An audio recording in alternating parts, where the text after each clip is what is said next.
Uno de los momentos más importantes del anime en general es el debut de Dragon Ball debido a que su influencia catapultó la popularidad del negocio a escalas nunca antes vistas en su época, permitiendo que otras franquicias en general estén predispuestas al ojo del espectador que anhelaba ver historias casi tan emocionantes como la del chico con cola de mono. La historia de cómo Goku conoció a sus amigos y se embarcó en la aventura ha sido adaptada más de una vez fuera del manga. Eso incluye la serie y 2 en películas animadas, siendo precisamente una de estas de la que vamos a hablar en esta ocasión y como no podía ser de otra forma. Vengo a contarles las curiosidades y errores a mi juicio que pude encontrar en esta cinta, por lo que sin más que añadir, empezamos. Hoy presentamos La leyenda de Shenlong, cuyo título por cierto en Gringolandia es La maldición de los rubíes de sangre. Fue estrenada en Japón un 20 de diciembre de 1986 y se convertiría en el primer largometraje inspirado en la franquicia de Akira Toriyama, aunque no la primera de los universos del autor, ya que me parece ese honor se lo lleva Dr. Slump al hacer lo propio un 18 de julio de 1981. Por ende, la primera película de Goku se estrenaría 3 días después del capítulo 43 del anime, cuando Goku llega a casa de Bulma para que arregle el radar, mientras que respecto al manga fue justo un día después del número 105 tras la derrota del Diablo y el inicio del combate entre nieto y abuelo. Esta cinta se desarrolla en un mundo paralelo al canon de la serie y adapta el primer arco de Dragon Ball, que abarca teóricamente los primeros 13 episodios de la serie, aunque no por ello hace un calco de lo visto con anterioridad, sino que se toma sus licencias a la hora de contar la historia, como veremos al reemplazar determinados personajes por unas versiones con esteroides. El narrador nos cuenta a grosso modo la leyenda del Shenlong y las esferas, mientras que en la serie es Bulma quien nos explica haber encontrado en un pergamino la leyenda del dios dragón debido a toparse con 2 esferas en su casa, lo cual en un principio no tendría ningún sentido teniendo en cuenta lo aleatorio que es su ubicación tras pedir un deseo, por lo que concluyo algún familiar de ella generaciones atrás intentó reunirlas sin éxito, o quizás viajando se las topó por casualidad en distintas partes del globo. Las acciones empiezan en un pueblo bendecido por rubíes en su territorio, pero no se ven beneficiado de ello debido a circunstancias externas, lo cual me recuerda a la aldea Natade, vista en el regreso de Broly con cristales naturales de por medio. Quien friega la paciencia es un ejército que busca las piedras preciosas y destruyendo los campos y hogares en general, cuyos diseños me recuerdan a los soldados vistos en el pasado de Vegeta momentos antes de que Freezer y sus perros los humillaran. Simios imbéciles. Cuyas escenas pertenecen al capítulo 104 del anime y se convertiría en el primer vistazo a esos 3 Saiyajin juntos en pantalla. No oficial, pero el dato está ahí. Entre los aldeanos vemos a una niñita con el mismo diseño de Zuno, el personaje que ayudó a Goku en el miniarco del comandante White y que adoptaría al androide 8, junto a su madre quien también repite el plato. Hace la de Bart Simpson, pero más que nada es un guiño al capítulo 4 donde un niñito le aplica la misma jugada a Ulon transformado. Si bien la niña se llama Panji, de acuerdo a los créditos su nombre se escribe Pansy y dado el caso, tiene gran parecido al de la chica que aparece en Daima. Teniendo en cuenta que esta niñita se rebela contra un gobierno entero y busca derrocarlo, medio me suena a que ella hace referencia a la princesa Leia de la Guerra de las Galaxias. La víctima en cuestión tiene un gran parecido a cierto marinero que tiene fascinación por una señorita delgadita, y cuando le van a devolver el favor, su padre la salva pero rápidamente se acerca al comandante en jefe que tiene un gran parecido a la momia de Uranai Baba, y en menor medida al androide 8 y Ricum. Ese señor se llama Bongo, cuyo nombre se deriva del plato italiano spaghetti alle vongole, que es básicamente un plato marino que consiste en fideos con almejas. Cabe aclarar que el diseño del padre de Zuno sería reutilizado en la serie, cuando Piccolo el envidioso le arruina el cumpleaños a un niñito inocente y el hombre lo quiere mandar al infiernogro. Bongo lo despacha de 3 golpes y al retirarse, vemos que tiene una compañera llamada Pasta. No es necesario decir a qué se refiere, la cual se parece a Lunch no solo por el aspecto, sino que como veremos más adelante, es muy hábil con las armas a distancia y dicho eso también me recuerda a Husky, la rubia a la que Goku le mostró las esferas, pero no del dragón y como mencioné en mi video de Gogo Akuman. Ese diseño está inspirado en un personaje del manga Madma Teach, también de autoría del buen Akigo. Esos dos junto a los soldados están bajo las órdenes del rey Gurumes, cuyo nombre se deriva de la palabra gourmet, el cual era una persona de aspecto común, pero debido a una maldición terminaría mutando en una cosa de la que se hablará más adelante. Básicamente este señor vendría a reemplazar al enano Pilaf, a la vez que ambos cuentan con 2 ayudantes, pero sobra decir que los de la película son mucho más competentes que Mai y el perro. Además que ambos antagonistas buscan las esferas del dragón aunque para diferentes fines. Mientras que uno aspira a ser el gobernante absoluto del mundo, el otro busca el platillo más delicioso para satisfacer su voraz apetito, lo que me recuerda un tanto a los Saiyajin e incluso a Bills junto a Whis. Ahora toca ver finalmente al prota, quien tras despedirse del abuelo se mete al agua para pescar, con la sutil diferencia que en el anime se desnuda y utiliza su cola como cebo, mientras que en la película entra a nadar con todo y ropa, coincidiendo en ambos casos que derriba al pez de una patada. Al regresar a casa, tanto Bulma como el prota logran divisar el avión de los malos y Goku piensa que es un ave, lo cual es un guiño al segundo capítulo de la serie cuando ve la nave que albergaban a Chu y Mai. Al momento que Bulma atropella al pobre Goku, Ella lo realiza con su moto a diferencia de la serie donde lo arrolla con su auto, y dicha moto en teoría vendría a ser la que después usarían para movilizarse en el anime, ya que cuenta con el AF-4029 en la parte posterior similar al anime y manga, la cual además figuraría en el tributo por el 40 aniversario de la serie. Si bien en ambos casos Goku sale volando, en la serie se estrella contra un árbol mientras que acá lo hace contra una roca y arremete con el báculo afuera, a diferencia del anime donde el hombre se limita a levantar el auto, detalle que por las circunstancias es omitido en la cinta. Tras aclarar las cosas, Goku se sorprende que la chica no tenga cola y deduce que las mujeres en general no tienen eso en el cuerpo, por lo que en su mente los hombres sí tienen cola y da a entender que su abuelito también tenía ese adicional. Una diferencia importante respecto a la serie es que Bulma tenía 2 esferas, las cuales reaccionarían con la que tiene el prota, pero acá ella solo tiene una y el lugar donde se entera el Cocoon que hay más de un abuelito no sería en su casa sino ahí afuera. Bulma se percata que los tipos del avión quieren la esfera del prota y le advierte del peligro. Esto hace que el nene corra a toda velocidad con su pescado, lo cual sería referenciado años más tarde en la película de Garlic Jr., donde casualmente también los villanos estaban tras la esfera de 4 estrellas. Al regresar, vemos que en la puerta está el carácter chino Fu, el cual hace alusión a la buena suerte y utilizado principalmente en celebraciones como el Año Nuevo Chino. Los villanos escapan en su avión y Goku resignado le dice a Bulma que no puede perseguirlos porque no sabe volar. Sin embargo, capítulos más adelante la serie haría algo similar en el torneo de artes marciales, aunque dudo que con eso pueda alcanzarlos. Bulma emplea una nave para perseguirlos y vemos algo muy poco común. Un combate aéreo entre 2 aviones dentro de la franquicia por primera vez, diría yo, a menos que un capítulo rebuscado se me haya colado. Aunque no debería de sorprender por parte de Bulma, ya que en los ending de la serie ella aparece como piloto de combate. Ella es derrotada por la chica gracias a un misil, lo que recuerda a Yamcha hacer algo parecido en su momento, y Pasta lanza una rosa en señal de duelo. Además vemos la clásica escena donde Bulma es salvada de caer al agua gracias al báculo de Goku, aunque no se salvaría de mojar su ropa interior como haría su hijo más tarde y Goku Jr. también. Sin olvidar que se rumorea Mr. Satan haría lo mismo en un campamento. Pese a la derrota, los muchachos siguen con su travesía y vemos a la pequeña Panji ser emboscada por el ogro Ulon, repitiendo su transformación de cuando pensaba llevarse a la pequeña Pocaguapa. En referencia imagino a Pocahontas, siendo la pelirroja quien tomaría su lugar en la película y aventando nuevamente una piedra con su onda. Justo por ahí atinan a pasar los muchachos, y ante el pedido del monstruo de casarse con la niña, Goku interviene y pregunta qué es casarse, en referencia a lo vivido con Milk y la promesa hecha pese a no saber exactamente de qué se trataba. Viendo que no se asusta, Ulon se transforma en una especie de robot, con el adicional de su sopa caliente sin embargo, y pese a salir también en el manga, técnicamente eso es imposible ya que solo puede transformar su apariencia más no añadir objetos de la nada. Caso contrario se hubiera transformado en otro personaje y añadido un galón de combustible cuando lo requería la trama. A la hora de demostrar su fuerza, Goku derriba un árbol de un solo puñetazo a diferencia de lo visto en el anime.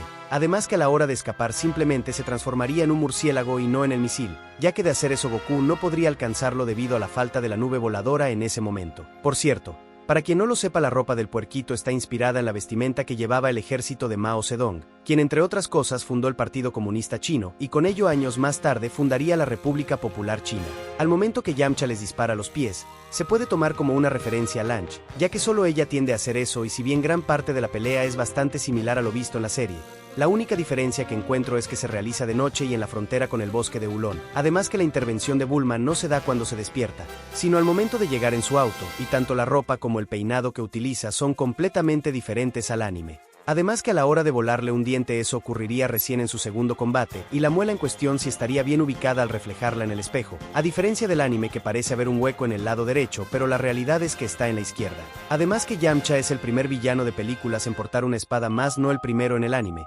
ya que si bien no había desenvainado ese honor se lo lleva el perrito Chu. En la furgoneta vemos que figura el número 8, en referencia a la cápsula de la chica, mientras que tanto en el anime como en el manga hace referencia a Ulon ya que es dueño del vehículo. Ahí nos enteramos que además de reemplazar a la potencial víctima del cerdito, la pelirroja también toma el papel de Milk ya que se estaba dirigiendo a la casa del maestro Rochi, no para apagar un incendio como en la casa de Oxatán, sino para convencerlo de expulsar al ejército que los acosa. Al momento que Panji les pide ser llevada con el maestro para acabar con quienes hacen daño a su aldea, medio sería referenciado en la saga de Freezer, cuando Dende le pide a los muchachos que ayuden a sus paisanos del tirano. De acuerdo a la niña, a raíz del descubrimiento de las piedras preciosas en su pueblo es que el rey se transformó en una bestia por una maldición, lo cual me parece hace referencia al protagonista de La Bella y la Bestia, aunque por contextos diferentes cabe aclarar. Y teniendo en cuenta su glotonería, se puede comparar su apetito con el de la bestia Yakon, y me parece también con la androide 21. La niña asegura que el rey extrae las piedras sin importarle las consecuencias como medio de financiamiento para traer platillos de distintos lugares, aunque no sé en qué momento hará el cambio por dinero, ya que en determinada escena podemos ver que están apiladas en el castillo.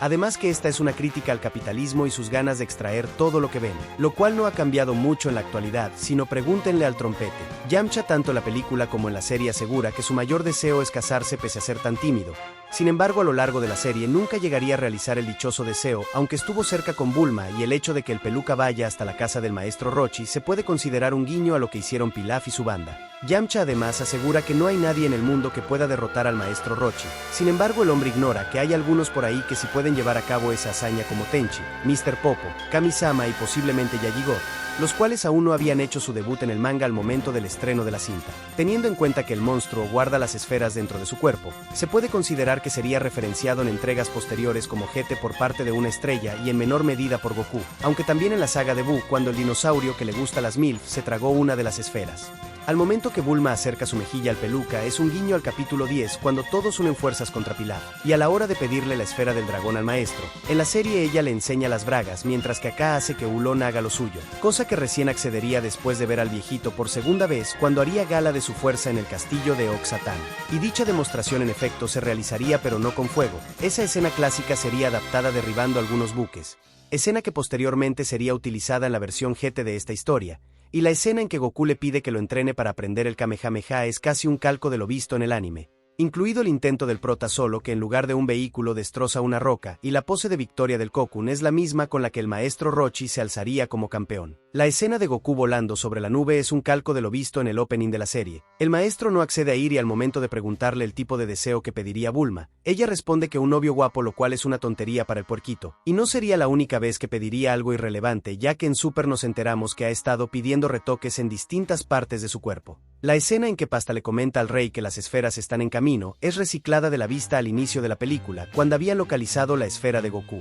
Al momento que el prota es recibido por los helicópteros tiene cierto parecido con lo visto durante el arco de la Patrulla Roja, y el plato propulsor que usa la momia sin vendas tiene un parecido a las tablas voladoras en Volver al Futuro 2, además que tiene cierto parecido con lo visto en Xenover 2. El arma que utiliza Bongo se denomina Nunchaku, y salvo que le esté errando olímpicamente, me parece es el primer personaje de la serie en utilizar esa arma. Si no es el caso, puedes avisarme en los comentarios que otro personaje hizo gala de esa cosa. Por el lado de Yamcha lo vemos utilizar un arma distinta de su clásica espada o armas de fuego, en este caso el Sansetsukon, y le dispararían a quemarropa cortesía de Pasta, pero se salvaría al tener los rubíes debajo de su ropa, similar a Goku cuando enfrentó a Tao Pai Pai y su esfera en el pecho, pero también al Dr. Emmett Brown con su chaleco. En vista que se baten a duelo, ella compartiría algunos detalles con Sangia, ya que ambas son pelirrojas, lucharían con el Yamcha y terminarían derrotando al tipo. Casualmente esta señorita sería la única villana de las películas, y tendría ese honor de forma ininterrumpida hasta la aparición precisamente de Sangia. Si te preguntas por qué no tomo en cuenta número 18, se debe a que ella haría su aparición en una película para la televisión, así que técnicamente son formatos distintos.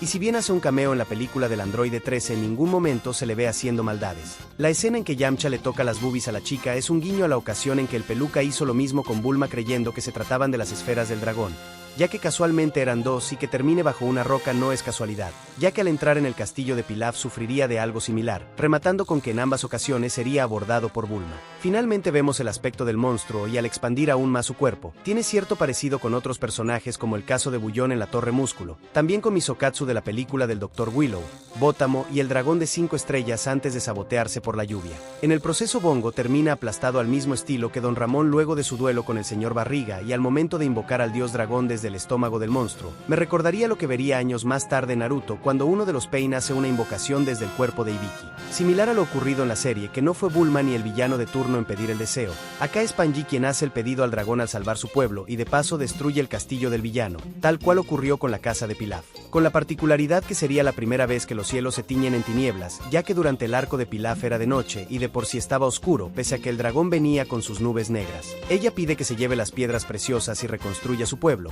siendo la primera vez que un terreno sería reconstruido con magia, y dicho deseo no sería replicado hasta la película de Tarles, cuando los muchachos pidieron devolver el bosque tal cual estaba antes del incendio forestal. Teniendo en cuenta que los rubíes se fueron, la maldición que golpeaba al rey es anulada y tiene cierto parecido con Foss, el tipo que terminaría conspirando con Griffith para aniquilar a los nobles. Ante las quejas de querer comer algo delicioso, Panji le entrega una manzana la cual ha estado presente desde el inicio de la serie, cuando Goku y el monito llenaban sus pancitas con esa fruta. En vista que sus vidas serían perdonadas, tanto el rey como sus dos chacales serían los primeros villanos de películas o especiales en seguir con vida, lo cual sería replicado únicamente con personajes como Abo, Kado, Garly Jr., Men, Jaguar, Bills y Broly de Super. ¿Qué puedo decir? Esta reinterpretación del primer arco del Dragon Ball original fue muy divertida y a la vez ilustrativa, ya que desde el vamos te da el mensaje contra la explotación ambiental y el daño que este puede llegar a ocasionar no solo a los inocentes sino a uno mismo, ya que con el tiempo ese mismo daño a la naturaleza se te puede regresar. No con maldiciones, pero sí con cambios climáticos y todo lo que eso conlleva. Me pareció un tanto forzado que Ulon y Yamcha aparezcan de forma consecutiva, pero imagino que por falta de tiempo fue una decisión necesaria. Sin embargo, una escena que rescato y me encantó fue el duelo aéreo entre las chicas, lo cual demuestra que Bulma no solo es una cara bonita y un cerebro espectacular, también es capaz de tomar la batuta cuando es necesario, como en la ocasión en que tomó el volante de la nave luego de ser secuestrados por niños. Estos villanos, si bien no son tan memorables como los de la banda de Pilaf, a mí me encantaron aún con sus limitaciones y obvia desventaja de fuerza comparados con el prota, quien menos mal no se convirtió en simio gigante, porque considero difícilmente le atinarían al punto débil del prota. Bueno, este fue mi aporte y espero les haya gustado. Yo soy Saba y me despido. Bye.